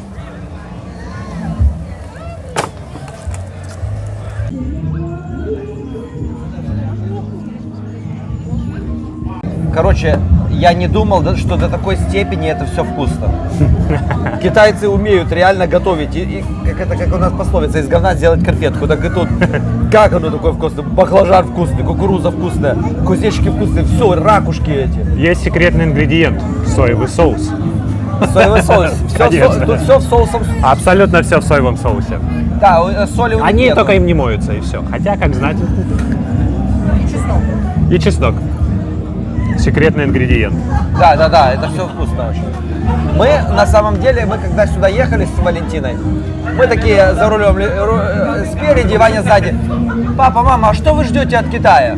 А мы такие про себя, мы тебя везем специально, потому что ты уже где только не был, вот тебя именно в Китай везем. Говорим, ну будем толкаться с этими китайцами в очереди, больше ничего не ждем. А на самом деле, Валя балдеет. Мы уже вот 4-й день, я им говорю, хотите домой? Не хотим, нам здесь так нравится, тут так вот реально, так обалденно. И мы уже привыкли к этому вот китайскому эгоцентризму, что они такие, мы с ними сталкивались на других курортах, ты стоишь, фотографируешься, перед тобой становятся китайцы, вообще как будто тебя нет, и начинают фотографироваться тоже. И к этому надо Или фотографировать тебя, как ты фотографируешь кого-то. Да, то есть к этому надо как-то отнестись, как-то вот так вот, как они к тебе, так и ты к ним. То есть ты можешь зайти к ним в другой отель и то есть вести так же само себя. Да. Как они на тебя не обращают внимания, так и ты на них не обращай внимания. А ты скажи, как мы встаем, как они нас поднимают каждый день. Да, китайцы очень шумные. Китайцы шумные. Мы когда вот летели на самолете, на наших самолетах. До Москвы. До Москвы. Тихенько, белорусы сидят тихонечко. Тут они шумят, такой весь самолет. Это все китайцы, они такие шумные. Очень. И в отелях они шумные. Ну, есть, конечно, в них такие вот, а на самом деле, смотри, все равно добрые, тут нету такого, не чувствую, что они тебя обманывают, как вот на Востоке. Ну, они могут, но не все. Но они такие более честные. Они добрые, на самом деле, да, они по могут менталитету помочь. на наш больше похожи. Они очень часто помогают. Я как-то ехал на мотоцикле домой, и у меня садилась батарея, то есть уже прям, мне там оставалось пару километров. Я еду там 8-10 километров, у меня уже последний заряд батареи мигает, и просто китаец мимо едет, у меня вторые вот эти вот гашетки, на которые пассажир кидает ноги, Он просто упирается и меня довозит чуть ли не до дома. То есть Толкает. без лишних разговоров? Вообще просто. Типа он видит, что у тебя мотоцикл, грубо говоря, садится, ты медленно едешь, он сразу упирается и едет. Я так, кстати, тоже несколько раз делал, помогал китайцам доехать там. И это взаимопомощь у них, это нормально, кстати. Нет, все, китайцы, я поменял вообще отношения. Я вот здесь побыл, я поменял отношения. Это просто, наверное, Добрые, складывается хорошие... впечатление о китайцах, когда там получаешь их какой-то китайский товар, да, что они вот чуть-чуть не такие. Не, товары у них уже хорошие. Уже хорошие. Товары. Но просто то, что к нам отправлялось, это дешевый товар. Это дешевый, плюс там экспорт, растаможка и так далее. Здесь у них тот товар, который в стоимость, как у нас, то есть у них это уже средний и выше диапазон ценовой. То есть. А нам отправляется, понятное дело, закупается дешевый. Молодцы китайцы, молодцы. Я вижу, что вот если там вот приедешь куда-нибудь на восток туда, тебя с тобой торгуются, ты чувствуешь, что тебя хотят обдурить. Тут нет, тут все. Алипей заплатил. То есть, Здесь тоже можно торговаться, но не везде. Сегодня, говорят, сфоткайся, я говорю, Валька, пошли сфоткаемся с обезьянкой. Я сфотографировался, что-то заплатить не получается. Он говорит, иди. Да. Иди, не по поводу заплатить. Здесь нету, в другом городе как-то ходили. Подходит к нам бомж. В Китае есть бомжи? Да, это очень большая редкость. Он тебя спрашивает, типа, дай что-нибудь. Ты говоришь, у меня нет, у меня типа все на телефон. Он достает телефон, так давай на Алипей скидывай. Серьезно, без шуток и преувеличений. Давай. То есть, у них как бы телефоны это, жизненная необходимость, как и у кого-то спички или зажигалки. Самый дешевый у них может быть телефон, даже у бомжей.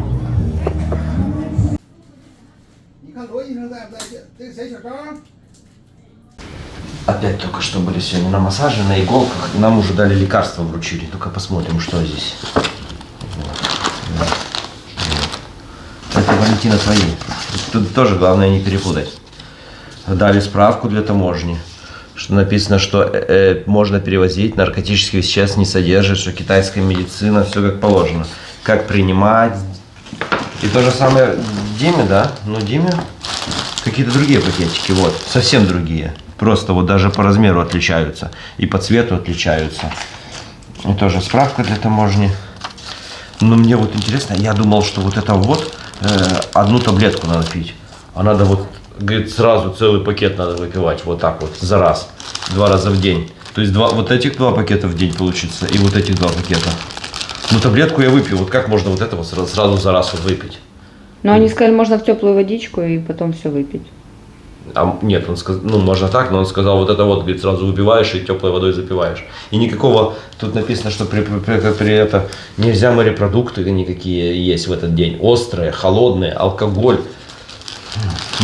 Написано, что, типа, он говорит, что не содержит химии, что это натуральные травы. Сейчас вот посмотришь. Как вылечимся? Пока что чуть-чуть шея хрустит, но легче стало в 100 раз. С собой чемодан. Дома будем лечиться. Сегодня общались с молодым китайцем. И вот все знают, мне даже мама в детстве рассказывала, этот закон. В Китае в семье можно иметь только одного ребенка. А вот последствия немногие знают. А последствия вот такие получаются, что уже можно больше детей. Но вот из-за того времени, что когда был этот закон вступил в силу, то сейчас новое поколение, молодежи очень мало, а получается стариков больше, чем молодежи. И раз. А во-вторых, вот тогда, когда всех можно было одного ребенка, все семьи хотели именно мальчика. Вплоть до того, что делали аборт, если увидели, что девочка, и делали опять мальчика. И сейчас мальчиков в 3 раза больше, чем девочек. И китайцы, вот молодые, вот 30-летние хлопцы такие, они говорят, для нас, говорит, девушка, это как панда, вымирающий вид. Потому что, говорит, их в 3 раза меньше, и они, говорит, первым делом, когда с тобой знакомятся, они спрашивают, а какая у тебя зарплата? А машина у тебя есть? Да, это говорит, есть такое. А у тебя, говорит, квартира есть, дом есть? По любви никто не выходит. Да, то есть, и говорит, И сейчас китайцы, они ездят по миру, там в Африку ездят, африканок берут, потому что сейчас молодому поколению негде жену взять. Ну и здесь еще есть откупные, или как это называется, по-моему, да, откупные. Да, есть. да, и сейчас, да, он тоже говорил, он говорит, сейчас, говорит, все хотят девочку, потому что, говорит, мальчик, он должен привести жену обязательно в квартиру. И говорит, когда девушку, говорит, продаешь, то, говорит, ты еще деньги получаешь. А, говорит, а мальчика, говорит, ты наоборот, ты семье, ты должен отдать еще деньги. И поэтому сейчас уже можно иметь несколько детей, а тогда было вплоть до того, что платил штраф, если второй ребенка, и тебя увольняли с госработы. Было такое, но это, кстати, отменили сравнительно, по-моему, недавно. Но? По-моему, даже до коронавируса или что-то в этом роде, потому что мы когда... Китайцы умеют такие законы внедрять, как когда-то... Ну, потому что них много. А, да, они же ловили птиц. А потом их саранча съедала. Да-да-да, это я тоже читал. И вот они теперь саранчу эту едят, короче. Да, теперь ее выращивают и едят. Это месть.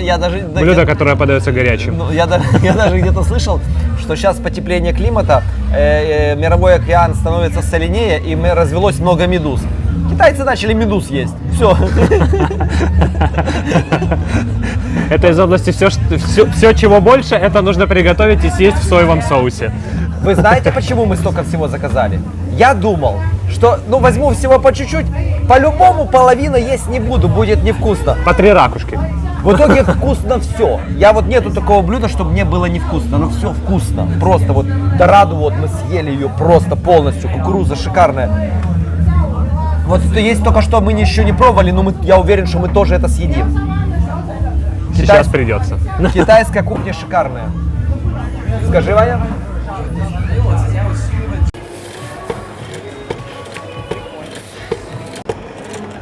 Попробуй бесплатно.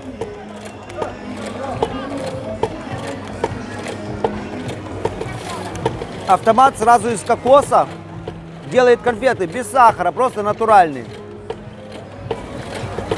А можно купить сколько?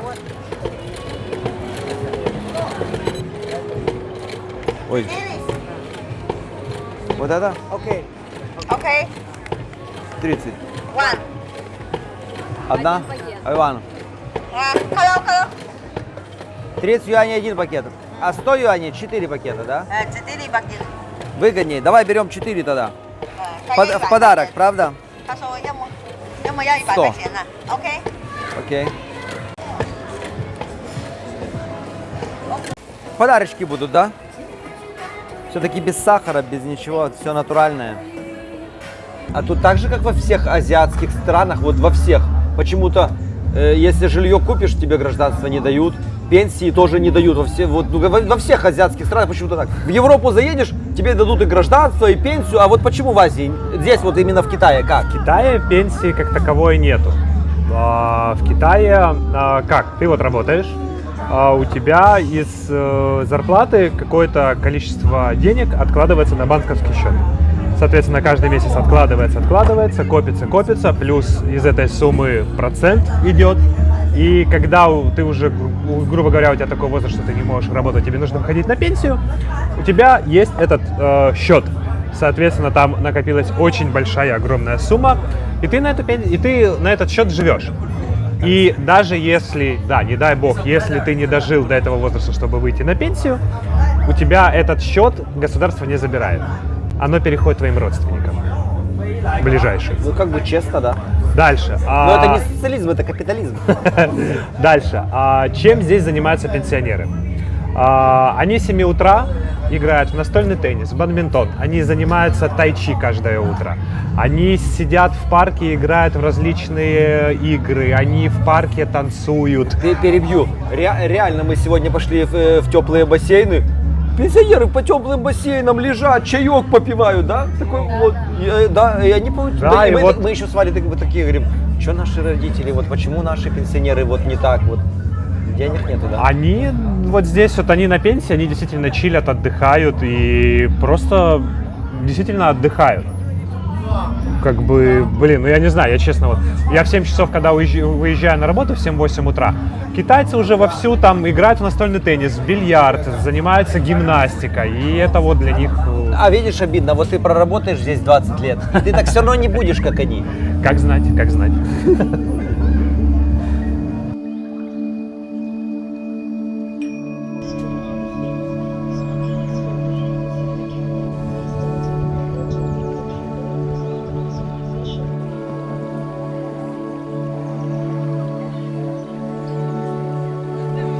Еще из интересных мест на острове Хайнань можно посетить райский парк «Тропический лес».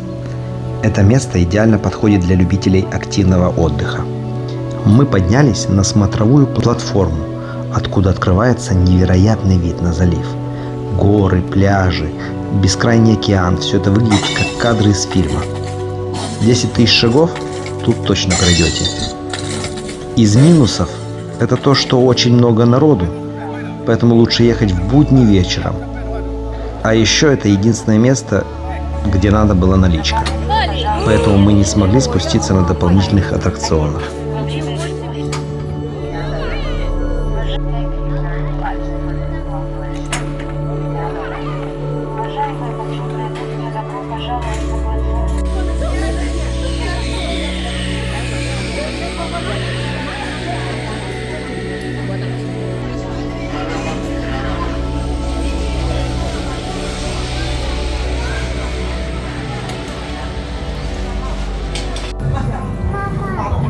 Ну вот последнее, что я не пробовал, не знаю, что это.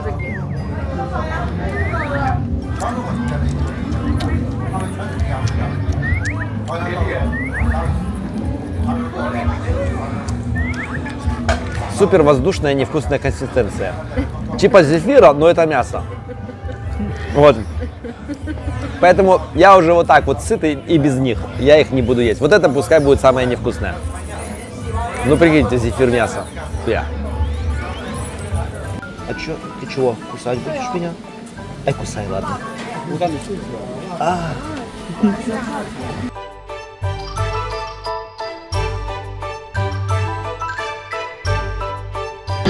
Это ее так постригли, а вот это место, что не постригли, сердечко, покрасили краской и розовым.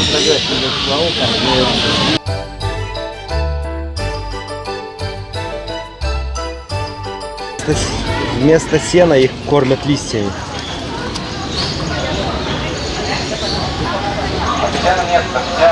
И подбирают листья и съедают.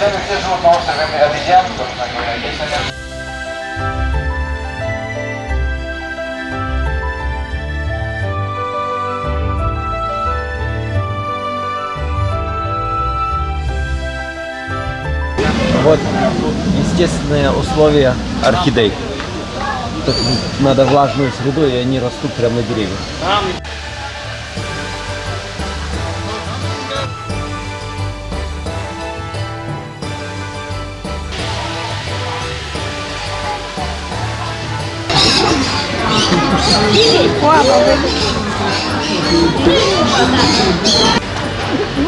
Вот этому дереву 1000 лет.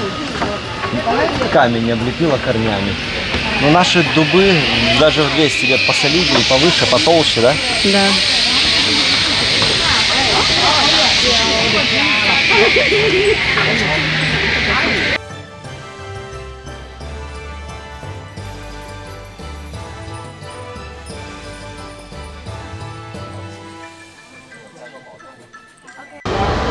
Червячок!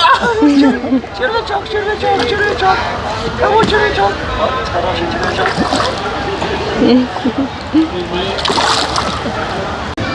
Димка, ты будешь пить? Нет, так они говорят, что тут карпы пьют сами. Сейчас заплачу им.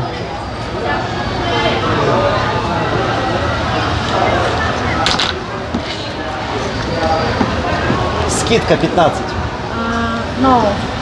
О, русский понимаешь. Как там китайцы, как скидка сразу no. 20. 20? 20, ладно.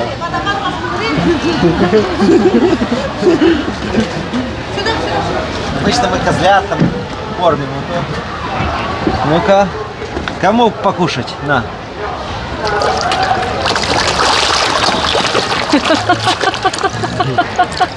Очередь, очередь. О, как дергают. На, тебе тоже на. Я такого еще не видел чуда. Нам бы таких, а? Кому кушать? Ух ты. Мы своих так будем учить, да? Надо чтобы ничего в пруду не плавало. О, какой здоровый выплыл. Ну-ка, дай ему типа. Ох ты какой. Чуть не разобрал у меня это все. А как они тут пьют? Почти ничего не выпили. Идите сюда.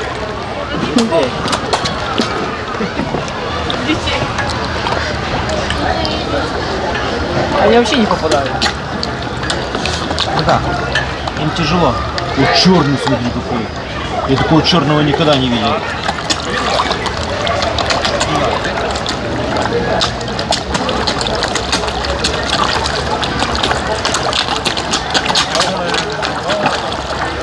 Сейчас, если они сейчас ее заберут, что?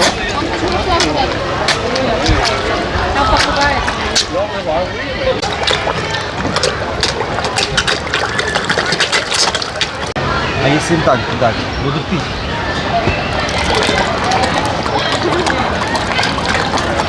Так тоже смог.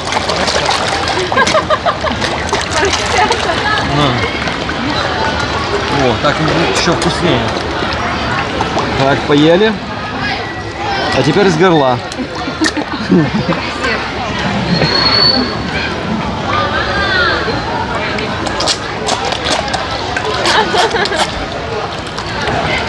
Вот этот гигант. Наверное, больше всех ест.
Больше не пойдем ни на массаж, не пойдем на иглоукалывание. Обещали рассказать, как это вообще повлияло на нас. 7 дней мы ходили на иглоукалывание, 7 дней на массажи. На 3-й день нам предложили еще и банки. На 3-й день после банок у Валентины вообще облегчение. Говорит, всю жизнь болела спина, и тут резко перестала болеть, да? Просто на следующий день. Да, облегчение. Тогда мы уже на 5-й сделали и Ване банки. Лежали, потом думаю, так, надо еще, может, еще что-нибудь сделать. Почистим уши. И сегодня еще и уши почистили все. Ну что, вот что сказать, что действительно что-то дает. Я вот реально чувствую себя, я помолодел, мне ничего не болит, как бы да. Но единственное, что дорого. Дорого, то есть вот представьте, массаж 20 баксов, иглоукалывание 25 баксов, кровоспускание 70 баксов, и так на каждого. И тогда получается лечение стоит столько же, как здесь отель вместе с перелетом. То есть, вот как мы по себе знаем, что точно помогает. 100% помогает. Но вот это вот кровоспускание банками, это вообще, это метод вообще пришел с древности. Называется хиджама, и у других народностей есть. То есть в больших мегаполисах он давным-давно есть. То есть если в Москве есть, в Минске есть. И дешевле. То есть, если у вас есть возможность полечиться, то это можно сделать не в туристическом городе, в своем городе.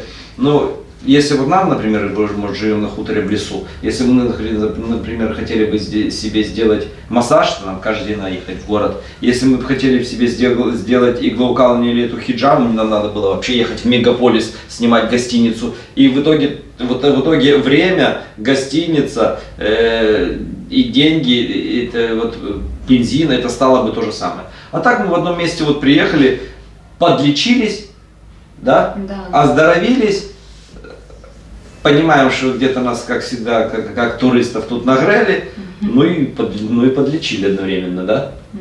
Ну, то есть сейчас такое чувство, что я лет 5 моложе, могу, скорее, сейчас отсюда выйти, на руках до столовой дойти.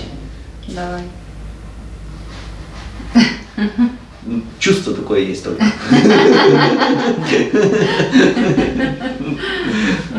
Вот, ну, нормально, мы не жалеем, что подлечились. Мы, если честно, я даже вот про это кровоспускание с банками, я до этого даже не знал ничего. Поэтому вот даже кругозор немножко развили. И действительно вот эту вот застаревшую, дурную кровь, которая в мелких капиллярах застоялась, откачали. И вот Валентине вот всегда лишний нерв болел, теперь вообще не болит. Мы после этого распускания ездили по экскурсиям, находили в день по 10-20 тысяч шагов, не болела ни спина, ни ноги, вообще ничего. Да. Так что нормально все хорошо. Мы только что на такси приехали в нетуристический район. Тут будет как бы интересно и дешевле купить, покупки совершить. Это их не местный рынок, тут чисто колорит китайский.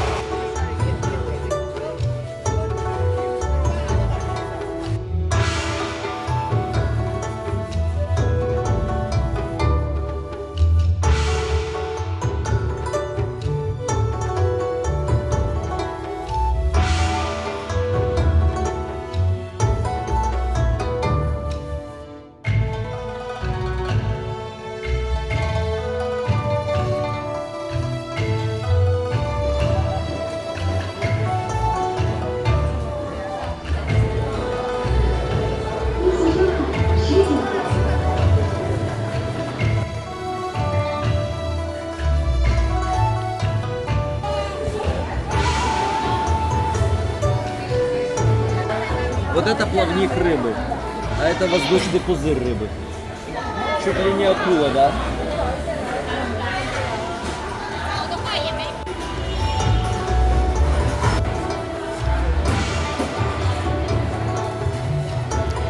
Тут, получается, все по пенопластовым коробкам пакуют. И по острову, по ресторанам, по домам, по кафе, по другим магазинам отправляют. Масштаб, видите, огромный, конца не видно.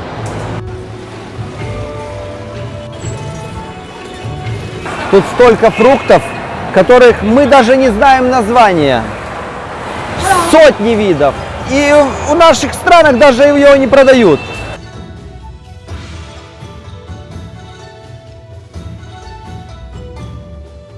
Сейчас зашли в магазин, где продаются чаи. Для китайцев чай – это не просто напиток, это целая церемония. Тут очень много видов разных. Чайничек. О, еле поднимешь. Какой-то металлический.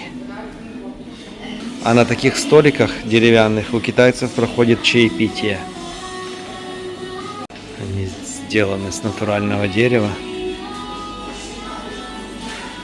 Это целый ритуал.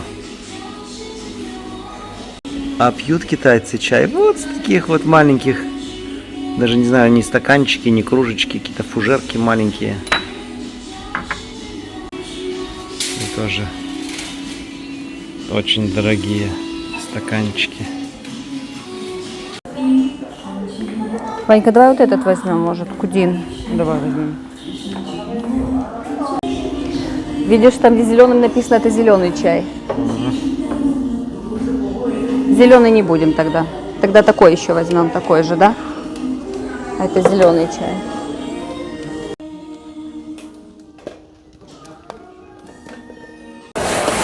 Сейчас тут перекусим. Тут обычно питаются только китайцы. Не туристическое место совсем. Жарят они эти лапшу, заказываешь какое-то мяско и у них питаешься. Возьмем несколько порций макарон. А к макаронам креветочек, кальмарчиков. Сильно не будем экспериментировать, мы уже наэкспериментировались. Вы наедитесь макаронами, поэтому... Да? Просто покушать и все. Во, нам вот это.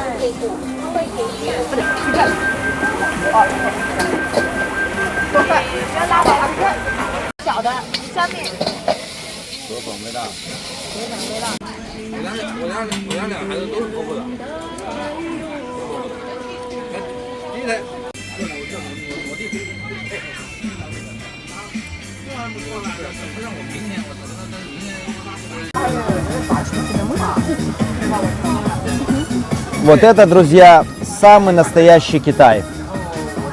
Тут нету ни одного белого человека. Такая полуантисанитария. Ну, вот такие макарошечки они едят. Лапша с пророщенным рисом, зеленью, с каким-то яйцом, мяском. Можно кушать.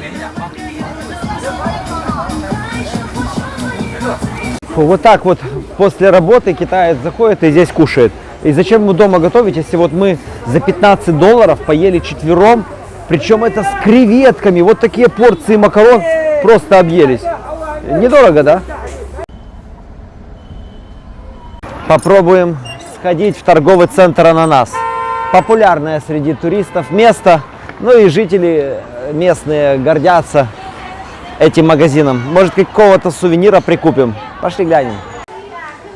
Вот, если честно, вот даже не знаем, что на острове купить, чтобы завезти на родину. Единственное, что мы знаем, это надо купить кокосовые конфетки, манго, чай. Больше ничего здесь не купишь. А еще интересно, что в Китае даже в супермаркетах тебе дают все пробовать. Ладно, на рынке все пробуешь. Даже здесь, в магазинах. Очень вкусные получились конфеты, возьмем еще таких. А еще интересно, что в Китае лучше не давать чаевые. Потому что они на это обижаются. Это в лучшем случае просто обидятся, а еще могут скандал закатить. Подумают, что это вы им подачку даете. Соевого соуса мы уже тоже с собой взяли бутылочку. К нам только что подбегали китайцы, фотографировались к нам. И знаете почему? Не потому, что они нас узнали. Нас узнали здесь только русские, пару человек, может, раза 3-4. А они фотографируются, потому что для них вот белая кожа и люди славянской внешности какой-то эталон красоты.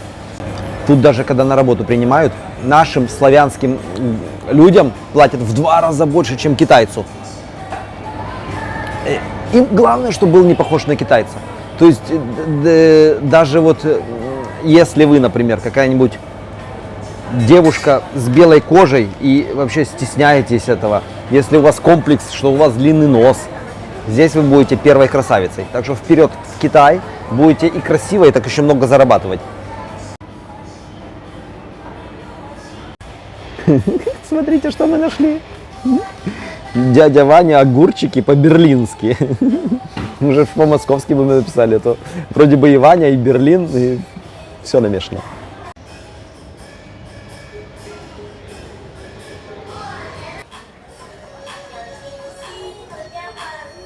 Ну вот здесь можно выбрать себе домой сувенир.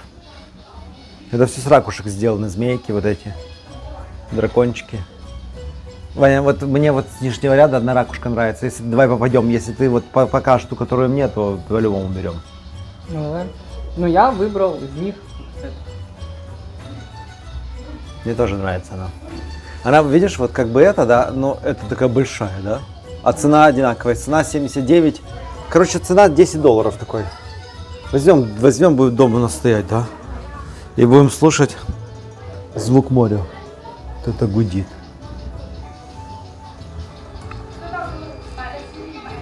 Чувствуете, как бьется мое сердце? Берем ее. Ну все, друзья, мы на себе проверили лично, что Хайнань – это остров, на котором можно отдохнуть, не комплексуя, что не знаешь иностранные языки. Это семейный отдых, где вы можете совместить и пляжный отдых, и экскурсии, и лечение. Это безопасное и колоритное место. Ну все, а мы с вами прощаемся, потому что хотим пару дней здесь побыть еще и без камеры. До свидания, пока.